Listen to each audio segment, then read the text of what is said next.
Hello மக்களே, welcome to Delhi tax. இன்னைக்கு episode நம்ம எல்லாரையுமே ரொம்ப பாதிச்சிருச்சு. அதுக்கு காரணம் விஜய் சொன்ன அந்த ஒரு டயலாக் தான். காவேரி கிட்டே சொல்வார், என்னால் வெண்ணிலாவை நெருங்கவும் முடியல, விட்டு விலகி இருக்கவும் முடியல அப்படின்னு சொல்லி. இதனால விஜய் கேரக்டரை ரொம்ப டேமேஜ் பண்ணுறாங்களோ அப்படின்னு சொல்லிட்டு நம்ம எல்லாருக்குள்ளேயும் ஒரு பெரிய ஆதங்கம் இருந்துச்சு. அதை ரைட்டர் சார்ட்டே கிளாரிஃபை பண்ணலாம் அப்படின்னு சொல்லி நிறைய பேர் ஒரு வெக்கேஷனில் ஹாலிடேயில் இருக்காங்கன்னு தெரிஞ்சுமே கொஸ்டின் கேட்டிருக்காங்க. ஹாப்பி ஹாலிடே சார்னு ஆரம்பிச்சு நீங்கள் இந்த விஷயத்தை கிளாரிஃபை பண்ணியே ஆகணும். விஜய் கிட்ட விஜய் டாக்டர் கிட்ட நான் கம்ப்ளீட்டாக மூவ் ஆன் ஆகிட்டேன் அப்படின்னு சொன்னார் வெண்ணிலாவை பற்றி. பட் இப்போ உன்னை நெருங்கவும் முடியல, தள்ளி இருக்கவும் முடியல, தண்டனை உனக்கா இல்லை எனக்கா அப்படின்னு சொல்லிட்டு காவேரியை பார்த்து கேட்குறாரு. இது கம்ப்ளீட்டாக கான்ட்ராஸ்டான dialogue sir. If he is already move on, why he should speak about how Vennila took care of him and how he enjoyed Vennila's carrying.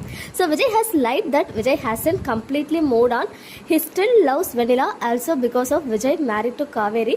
He couldn't be with Vennila, so Vijay sees Kaveri as a barrier to rejoin Vennila அப்படின்னு கேள்வி கேட்டிருக்காரு.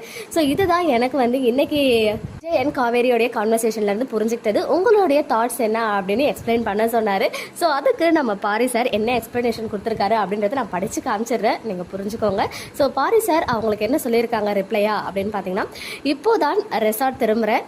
முதலில் கண்ணியமாக happy holidays என ஆரம்பித்த பண்பிற்கு நன்றி.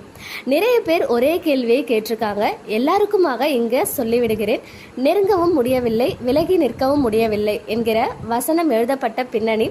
வீட்டிற்கு கூட்டிட்டு வரவா என்று காவேரியிடம் அனுமதி வாங்குவதன் பின்னணியில் இருந்து தொடங்கும் அவனின் மனநிலை. தாத்தா அவனிடம் சொல்லியிருக்கிறார், கையை பிடிச்சிட்டு போற, கூட உட்காந்து பேசுற போன்று சொல்லியிருப்பார். அந்த பதற்றம் அவனுக்குள் இருக்கும். குடித்திருக்கும் போதும் அந்த அறைக்குள் நுழைய மாட்டான், அந்த கண்ணியம் காப்பான். அப்போது காவேரி வருகையில் குடித்திருக்கிறவன் மனதில் இருப்பதை ஹெசிடேட் செய்யாமல் சற்று ஓப்பன் அப் ஆகிற தருணம் அது. தாத்தா உள்ளிட்ட அனைவரின் பார்வையும் வெண்ணிலாவின் முன்னாள் காதலன் என்கிற பார்வையோடு இருப்பதால் என்னால் வெண்ணிலாவிடம் இயல்பாக பேச முடியவில்லை. நான் நினைக்காத ஒன்றை என் மீது ப்ரெஷராக போடுவதால் நெருங்க முடியவில்லை. அதே சமயம் வெண்ணிலாவை யாரோ எவரோ என்று விட்டு விட்டு விலகி நிற்கவும் இயலவில்லை. அவளை நான் சரி பண்ண வேண்டிய பொறுப்பு எனக்கு இருக்கிறது.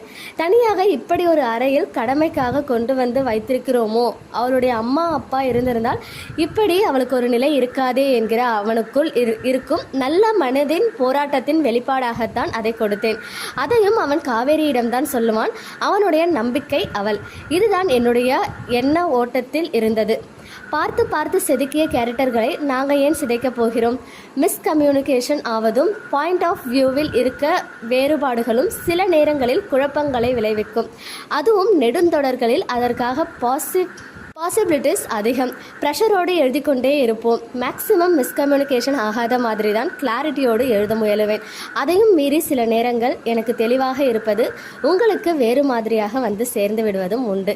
நீங்கள் எழுதினாலும் இத்தகைய ப்ராக்டிக்கல் டிஃபிகல்ட்டிஸை எதிர்கொள்ளவே நேரும். நன்றி அப்படின்னு சொல்லியிருக்காரு. ஸோ நிஜமாவே ஒரு பெரிய விளக்கம் கொடுத்துருக்காரு. அந்த நெருங்கவும் முடியல, விட்டு விலகி இருக்கவும் முடியல அப்படின்றது ஒரு ப்ரெஷர்னால, அதாவது தாத்தாலாம் நம்மளை வேற மாதிரி நினச்சிட்டு இருக்காங்க. ஸோ அந்த பாயிண்ட் ஆஃப் வியூவில் அவர் சொன்ன மாதிரி இவங்க காமிச்சிருக்காங்கன்னு தான் எனக்கு புரியுது. ஸோ உங்களுக்கு புரிஞ்சுதா? இந்த கிளாரிஃபிகேஷன் உங்களுக்கு ஓகேவா இருக்கா? பிகாஸ் அவர் சொல்கிற விஷயம் என்ன அப்படின்னு பார்த்தீங்கன்னா, நாங்கள் ஏன் ஒரு கேரக்டரை சிதைக்க போகிறோம், பார்த்து பார்த்து செதுக்கி இருக்க ஒரு கேரக்டரை நாங்கள் ஏன் சிதைக்கணும்?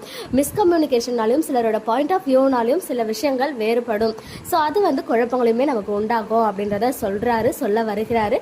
ஸோ இதை பற்றினா உங்களுடைய ஒப்பீனியன்ஸ் என்ன அப்படின்றத கமெண்ட்டில் சொல்லுங்கள்.